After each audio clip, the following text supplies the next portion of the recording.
नमस्ते दोस्तों। अच्छा ज्ञान यूट्यूब चैनल में आपका दिल से स्वागत है। दोस्तों, समझदार लोग अक्सर ये बात जरूर कहते हैं कि जब भी कुछ बोलो तो अपने शब्दों को तोल मोल के बोलो, यानी कि कब, कहां, क्या और कैसे बोलना है उसका एक सही हिसाब रखो। हम जो भी बात दूसरों से कहते हैं या जो भी शब्द दूसरों को बोलते हैं, उनका असर किसी न किसी तरह से उनकी और हमारी जिंदगी में जरूर पड़ता है। जिस तरह किसी को गाली देने से लड़ाई हो जाती है, तो किसी से प्यार से बात करने पर दोस्ती हो जाती है। दोस्तों, हमारे शब्दों में बहुत ताकत होती है और सामने वाले पर उसका असर भी काफी गहरा पड़ता है। जिस तरह एक मोटिवेशन स्पीच अपनी बातों के दम पर लोगों की जिंदगी बदल देता है, उसी तरह हमारे शब्द भी किसी की जिंदगी को बदलने या फिर बिगाड़ने की ताकत रखते हैं। आज की इस बौद्ध कहानी को सुनने के बाद आप इस बात को बखूबी समझ जाएंगे कि किस तरह किसी की बोली हुई बातों से भी जिंदगी बदल जाती है। ये बौद्ध कहानी आपके लाइफ में हमेशा सकारात्मक रहने की प्रेरणा देगी, तो यह कहानी आपको बड़ी ही ध्यान से सुनना है। दोस्तों, एक नगर में एक महान बौद्ध भिक्षु रहा करते थे।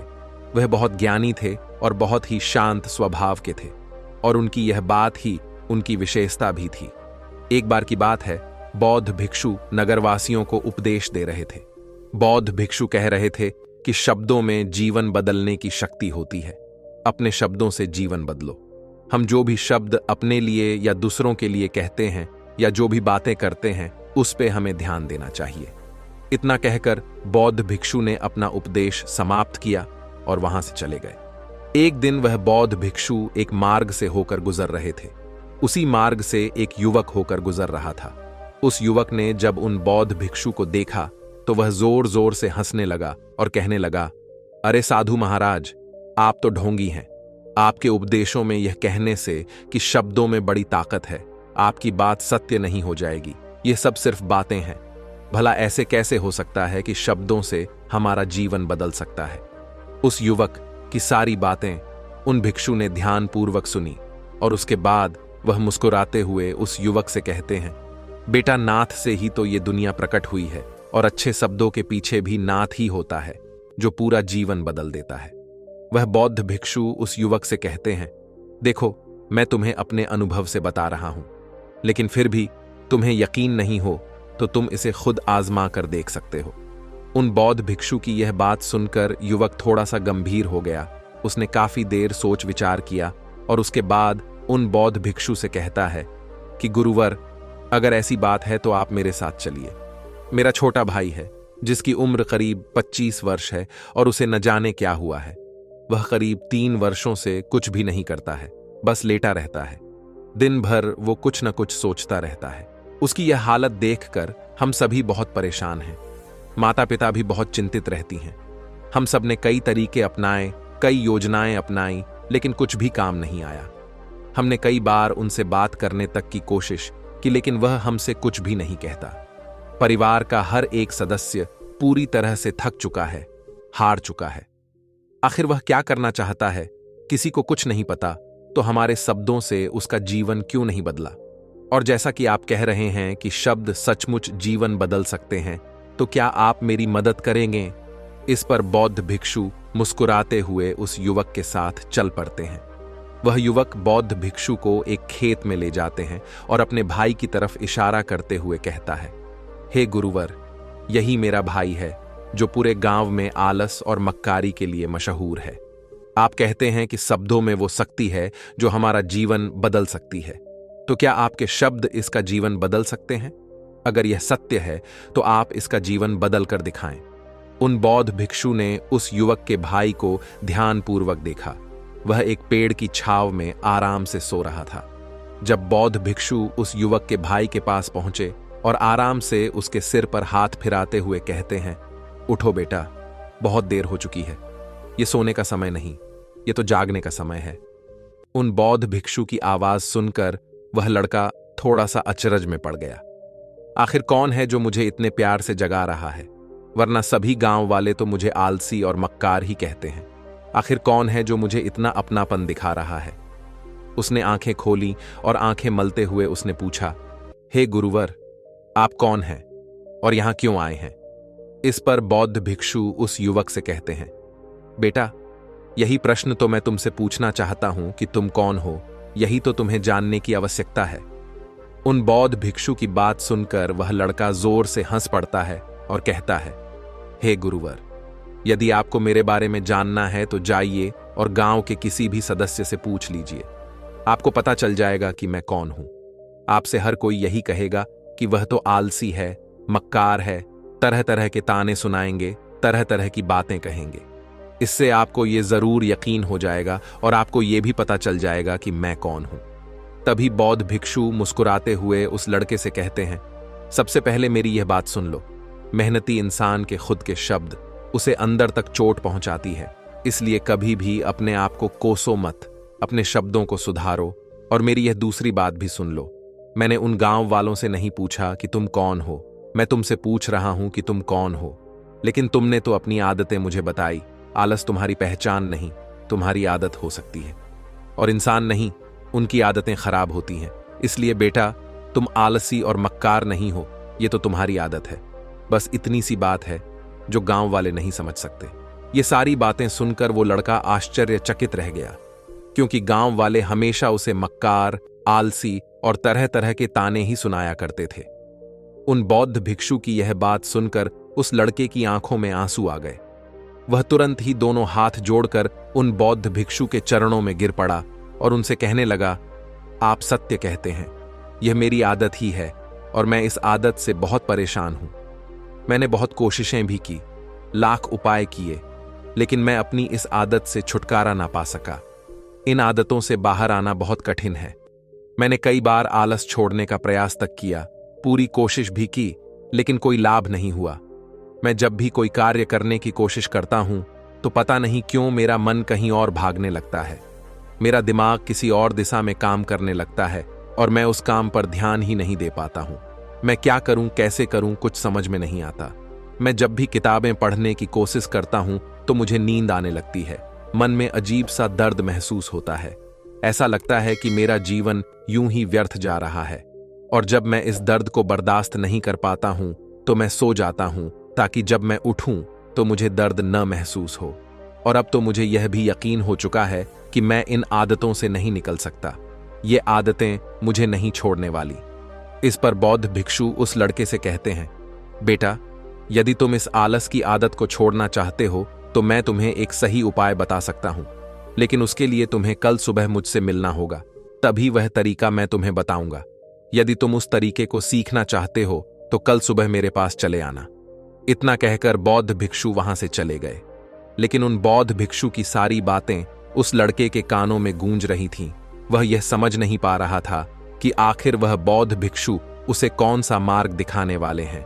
वह ऐसा कौन सा उपाय बता देंगे जिससे उसके जीवन से आलस हमेशा हमेशा के लिए खत्म हो जाएगा।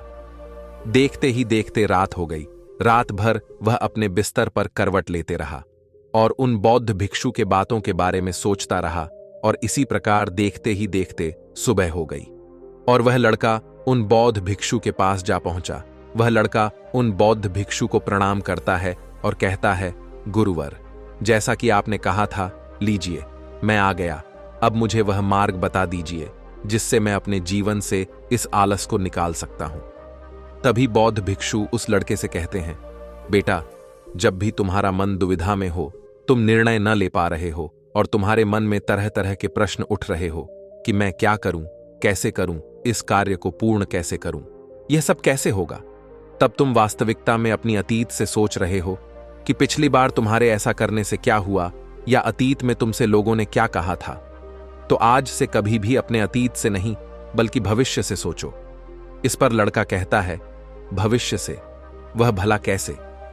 तभी बौद्ध भिक्षु उस लड़के से कहते हैं, मान लो कि तुम्हें आज किसी भी चीज की कमी नहीं है। तुम्हारे पास वो हर चीज है जो तुम चाहते हो, वह सारी सुख सुविधाएं हैं। तो अब बताओ, तुम अपना जीवन कैसे व्यतीत करना चाहोगी? उन बौद्ध भिक्षु की यह बात सुनकर वह लड़का कुछ देर के लिए सोच में पड़ गया, क्योंकि आज तक उसने सारे गांव वालों की केवल ताने ही सुने थे। किसी ने आज तक उसके जीवन के बारे में उससे ऐसी बात नहीं की थी, और वह गुरुवर उसे आने वाले भविष्य के बारे में उससे बातें कर रहे थे।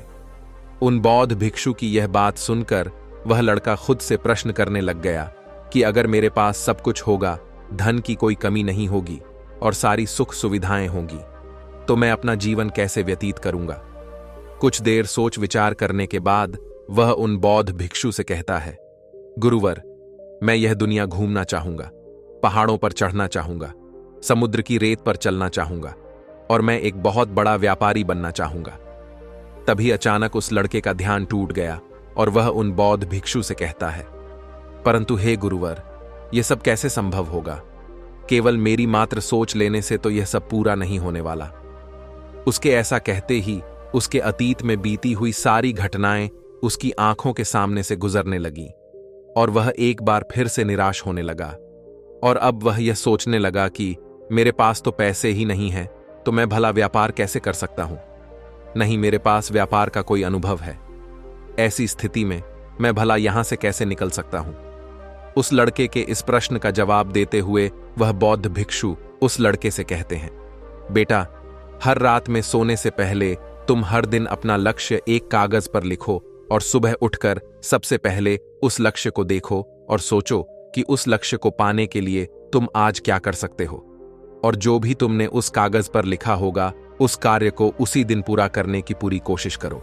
इस पर वह लड़का कहता है, ठीक है, आप सच कह रहे हैं, लेकिन जब मैं बहुत सोचने लगता हूं तो मेरा मन बेचैन होने लगता है और मन में तरह तरह के विचार उठने लगते हैं और इन विचारों को शांत करने के लिए मैं सो जाता हूं ताकि वह विचार मुझे परेशान न कर पाए। उस लड़के की इस समस्या का समाधान करते हुए वह बौद्ध भिक्षु उस लड़के से कहते हैं, बेटा, अंतर्मन के चाल को पकड़ो और शब्दों की मदद से नया भविष्य बनाओ। तभी लड़का कहता है, हे गुरुवर, आप क्या कहना चाहते हैं? मैं आपकी बात समझ नहीं पा रहा हूं। इस पर बौद्ध भिक्षु मुस्कुराते हुए कहते हैं, बेटा, कैसे होगा? यह जो सवाल है, यह सवाल नहीं बल्कि एक डर है जो तुम्हारे अंतर्मन में बैठा हुआ है, जो तुम्हें अगला कदम लेने से रोक रहा है, तुम्हें कदम आगे बढ़ाने से रोक रहा है। यदि तुम वास्तविकता से देखो तो किसी को भी नहीं पता होता कि वह कार्य कैसे होगा, लेकिन एक इंसान जब दृढ़ निश्चय कर लेता है तो वह अपने उद्देश्य को सामने रखकर लगातार प्रयास करता रहता है और वह अपनी सफलता प्राप्त कर ही लेता है। तभी वो लड़का उन बौद्ध भिक्षु से कहता है कि हे गुरुवर, अगर ऐसी बात है तो मन में बार बार चिंता क्यों होती है? मन बार बार बेचैन क्यों हो उठता है? इस पर बौद्ध भिक्षु कहते हैं, बेटा, क्योंकि तुम्हें डर है कि तुम कमजोर हो, तुम्हारे अंतर्मन में बैठा है कि तुम में कुछ कमी है, तुम किसी काम के नहीं हो और यही कारण है कि तुम कोशिश करने से डरते हो, क्योंकि तुम्हारा अंतर्मन हमेशा तुम्हें रोकता रहता है।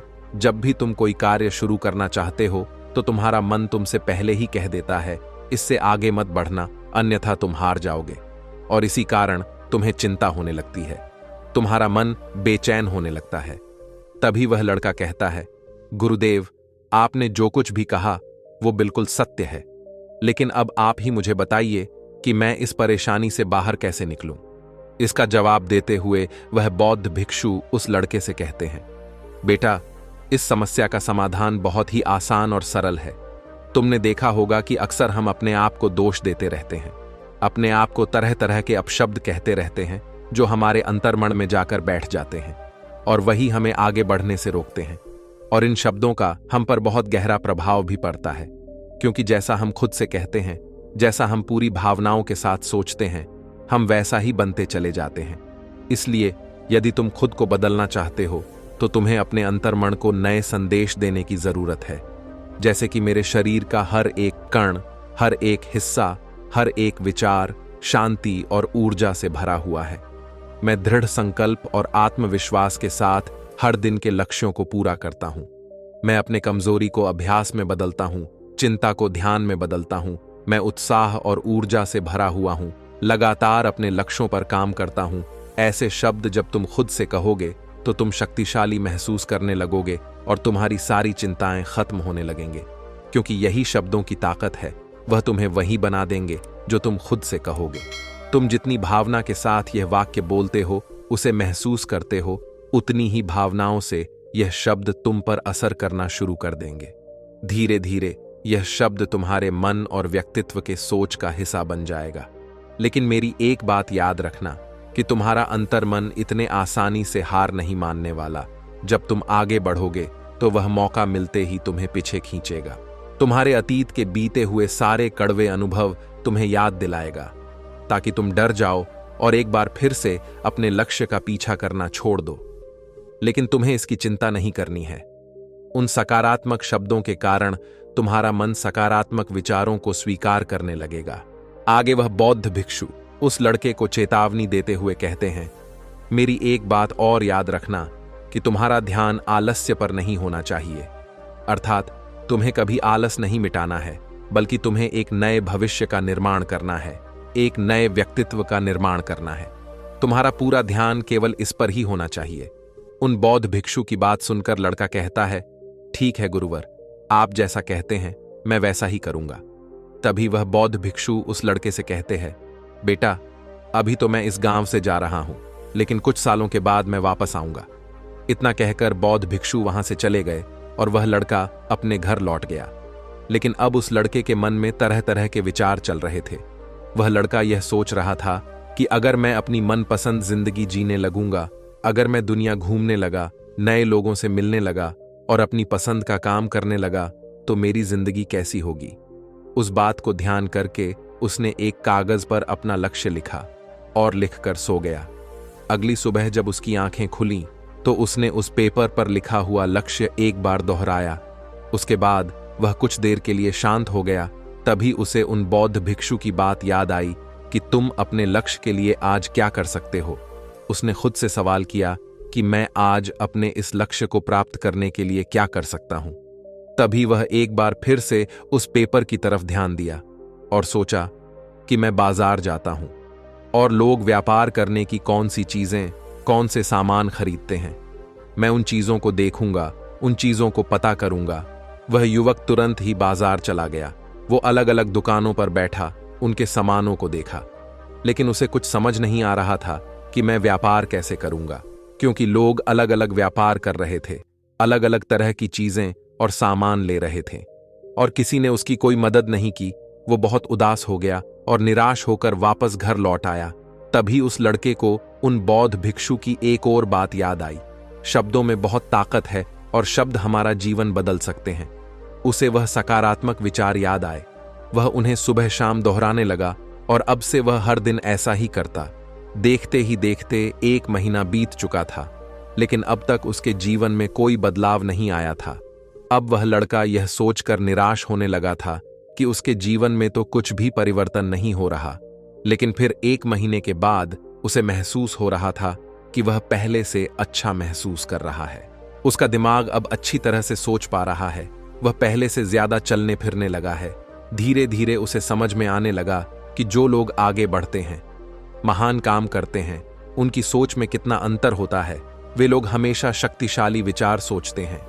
दूसरों की छोटी सोच और डर से वह कभी प्रभावित नहीं होते हैं। जब भी उनके सामने कोई मुश्किल आ पड़ती है, तो वह घबराते नहीं, बल्कि उस समस्या का समाधान निकालते हैं। उस समस्या के समाधान पर ध्यान केंद्रित करते हैं और न ही वह कभी किसी का इंतजार करते हैं। वह केवल खुद पर विश्वास करते हैं और तुरंत ही कदम आगे बढ़ाते हैं। जब उस लड़के को ये सारी बातें समझ में आने लगीं, तो उसने भी धीरे धीरे अपने कदम आगे बढ़ाना शुरू किए। उसने बिल्कुल वैसा ही व्यवहार करना शुरू किया। अब से वो कभी खाली नहीं बैठता था। जब भी उसका मन करता, वो बाजार जाता और लोगों के बारे में जानता समझता कि वो किस प्रकार व्यापार कर रहे हैं, कौन से चीजें खरीद रहे हैं और किन चीजों पर उन्हें लाभ हो रहा है। जब उसका मन करता तो अपने पिता की मदद भी करता था। वो अपने पिता के साथ मंडी में जाता, वहां पर जाकर मोल भाव करता था। हमेशा कुछ न कुछ सीखने में ही जुटा रहता है। तभी एक दिन गांव में एक मसाले का व्यापारी आया। उसे कुछ पढ़े लिखे नौजवानों की जरूरत थी, जो माल की गिनती कर सके और हिसाब रखने का काम कर सके। वह लड़का अपने लक्ष्य को जानता था कि उसे क्या पाना है। उसे समझ में आ गया था। वह अपने लक्ष्य के काम को करने के लिए तैयार था। अब उस लड़के की सोच पूरी तरह से बदल चुकी थी। अब वह बाकी लोगों की तरह नहीं सोचता था। बहुत ईमानदार और समझदारी से काम करता था। देखते ही देखते करीब 3 महीने बीत गए और अब वह मसाले की व्यापारी यह समझ चुका था कि नौजवान बहुत ही समझदार हैं और वह उसे व्यापार में बहुत मदद करता है। इसलिए उस मसाले के व्यापारी ने उस लड़के को अपना सहायक बना लिया। उस व्यापारी ने देखा कि इस लड़के की दिनचर्या सबसे अलग है। ये हर दिन पढ़ता है, लिखता है, सुबह उठकर ध्यान करता है, नई चीजें सीखता है, परेशानी आई तो भी विचलित नहीं होता। ये सबसे सम्मान से बात करता है, सबका आदर करता है। देखते ही देखते 1 साल बीत चुके थे और अब तो व्यापारी उस नौजवान से बहुत खुश था। उसने धीरे धीरे उस नौजवान को व्यापार के सारे गुण सिखा दिए और देखते ही देखते वह लड़का अब एक छोटा सा व्यापारी बन चुका था। और जब उस लड़के के अंदर व्यापार की समझ आ गई तो उसने जड़ी बूटियों का व्यापार शुरू कर दिया। और देखते ही देखते केवल कुछ ही वर्षों में उस नगर का सबसे बड़ा व्यापारी बन गया। लोग उसे सबसे बड़े व्यापारी के नाम से जानने लगे। उसकी नाम दूर दूर तक फैलने लगा। करीब 5 वर्षों बाद जब वह वापस अपने घर लौट रहा था तो लोग बहुत हैरान थे। उसे देखकर लोग बहुत आश्चर्यचकित थे। उसके सारे जानने वालों ने उस लड़के से पूछा, तुम इतना कैसे बदल गए? तब उसने कहा, उन गुरु ने सच ही कहा था, शब्दों से हम जीवन बदल सकते हैं। तो दोस्तों, आशा करता हूं कि आपको यह वीडियो पसंद आया हो, तो हमारे वीडियो को लाइक करें और हमारे चैनल अच्छा ज्ञान को सब्सक्राइब जरूर करें और कमेंट में नम बुद्ध जरूर लिखें।